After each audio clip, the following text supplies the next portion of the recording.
રુસ્તમપુરા ગામે કેનાલ પાસેની ઝાડીઓમાં ચાલતા જુગારધામ પર પોલીસે દરોડો પાડીને 2 જુગારીયાઓને ઝડપી પાડ્યા છે।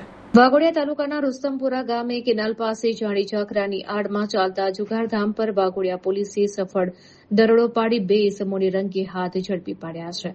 વાઘોડિયા પોલીસ સ્ટેશનના પીઆઈ ગોહિલ સાહેબને મળેલી ચોક્કસ બાતમીના આધારે પોલીસે રુસ્તમપુરા ગામના નાયક ફળિયાની સામે આવેલી કેનાલ પાસે વોચ ગોઠવી હતી। પોલીસના દરોડા દરમિયાન ઝાડીઓની આડમાં ગુપ્ત રીતે જુગાર રમી રહેલા ઇસમોમાં ફફડાટ વ્યાપી ગયો હતો। પોલીસે સ્થળ પરથી મોઇન ગોહિલ અને રતિલાલ રાઠવા પાસેથી રોકડ રકમ તેમજ જુગારનું સાહિત્ય મળી કુલ ₹10,740નો મુદ્દામાલ જપ્ત કર્યો છે। પોલીસની કાર્યવાહી જોઈ અન્ય 3 ઇસમો નાસી છૂટવામાં સફળ રહ્યા હતા। ઝડપાયેલા બંને આરોપીઓ વિરુદ્ધ જુગાર ધારા હેઠળ ગુનો નોંધી કાયદેસરની કાર્યવાહી હાથ ધરવામાં આવી છે।